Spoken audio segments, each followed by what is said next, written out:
Sebelum melanjutkan, jangan lupa untuk tonton part sebelumnya agar kalian bisa memahami seluruh materi yang akan saya sampaikan ya.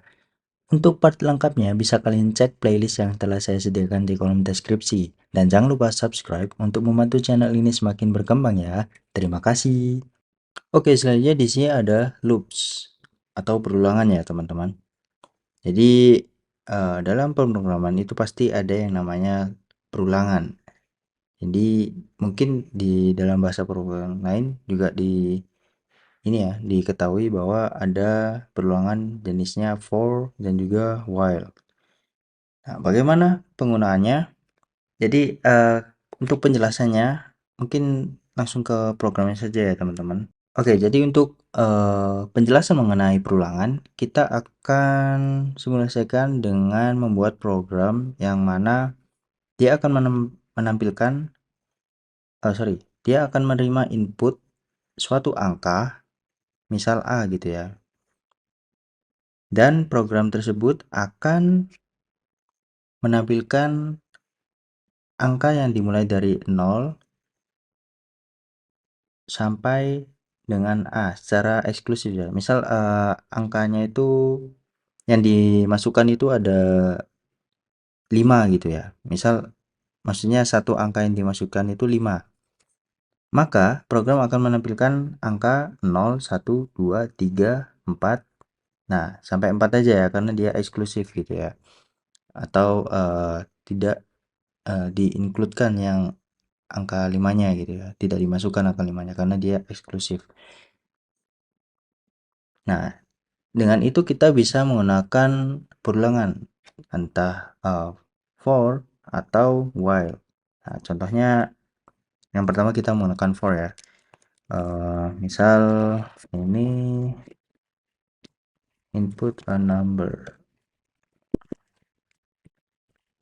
File numbernya, nah kita simpel di variable number, readline to int. Jadi langsung saya convert ke integer ya teman-teman. Setelah itu kita langsung tampilkan angka dari 0 sampai sampai number kurang dari 1 ya berarti. Jadi caranya bagaimana? Kita langsung, nah ini for. Nah, di sini kita langsung inputkan ya. Misal file i in, sorry. Jadi tanpa file ya, karena ini di dalam for. Jadi i in 0 karena kita mulai dari 0 until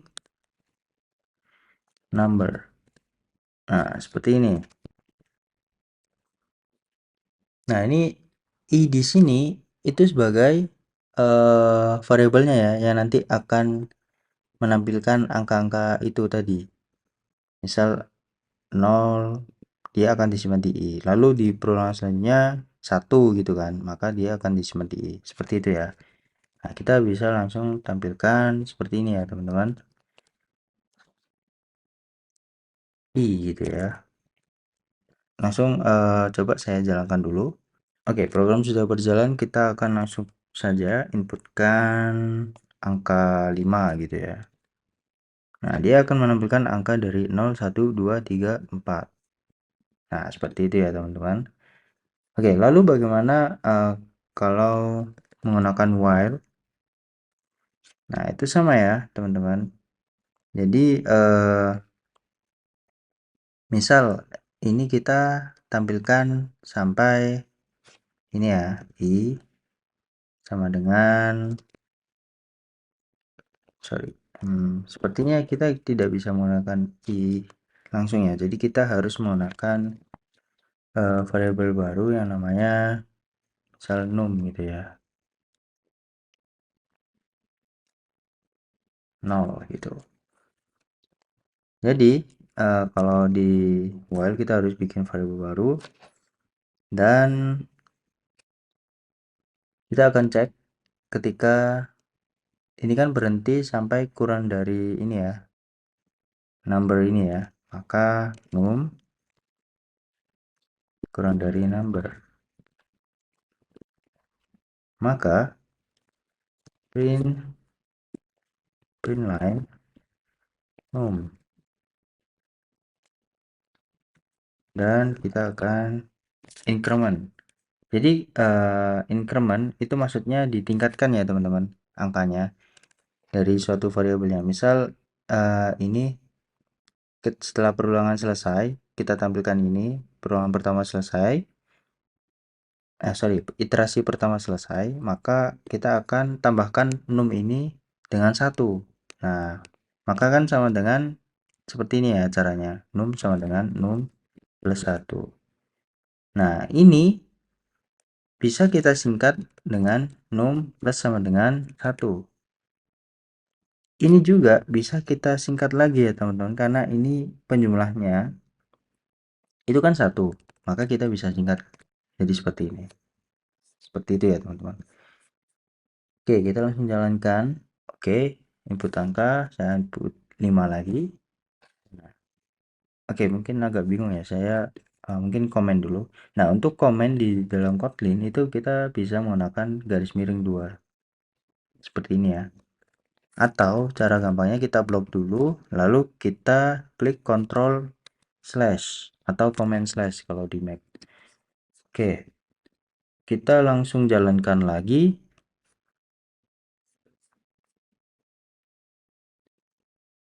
Nah, coba input a number, angka 5, dan ya 0, 1, 2, 3, 4. Jadi hasilnya sama ya teman-teman antara menggunakan for atau while. Jadi sesuai dengan preferensi masing-masing. Dan kalau lebih mudahnya, kalau seperti ini, misal kita bisa menggunakan for ya gunakan for kalau misal lebih sederhana gitu ya. Tapi kalau misal tidak bisa dan harus menggunakan while, maka bisa menggunakan while seperti itu. Oke, akhirnya kita sudah belajar cukup banyak ya sampai perulangan. Nah, sebelum melanjutkan ke part selanjutnya, kita bisa melakukan latihan dulu nih. Teman-teman bisa lakukan latihan sendiri dulu. Jadi, ini saya sudah sediakan 2 soal latihan yang bisa teman-teman kerjakan di rumah ya. Dan kita akan membahasnya di video selanjutnya secara lengkap ya. Jadi, soal yang pertama yaitu buatlah sebuah program yang menerima input angka, misalkan A gitu ya. Lalu tampilkan angka 0 sampai dengan A secara inklusif. Ingat ya, inklusif berarti dimasukkan ya angkanya. Misal 10 maka 10-nya juga ikut.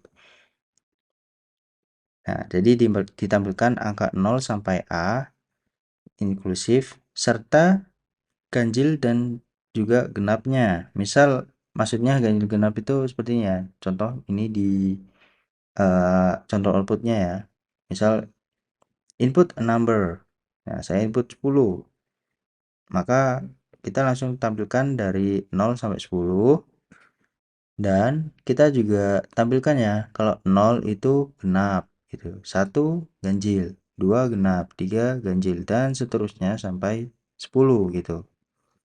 Nah, seperti itu ya teman-teman. Lalu yang kedua, buatlah program yang menerima input angka dan buat output dengan bentuk segitiga melalui susunan karakter asterisk atau tanda bintang ya. Jadi angka yang diinputkan itu sebagai tinggi segitiganya dan outputnya adalah segitiga sama kaki dengan tinggi yang seperti diinputkan tadi dan disusun melalui karakter ini ya asterisk atau tanda bintang. Jadi contohnya seperti ini ya. Jadi teman-teman bisa lihat di sini ada contoh programnya. Di sini ada saya input angka 5, maka segitiganya nanti jadi tingginya 5 dan di sini ada segitiga sama kaki yang mana kalian bisa susun menggunakan karakter asterisk itu tadi dan untuk penyusunannya bisa menggunakan spasi ya. Jadi untuk menggeser tanda bintangnya ini bisa menggunakan spasi. Nah, untuk ini menggunakan ini ya teman-teman. Untuk kedua soal ini bisa menggunakan perulangan dan juga kondisi menggunakan if else atau when. Nah, seperti itu ya teman-teman. Oke. Semangat untuk codingnya dan sampai jumpa di part selanjutnya.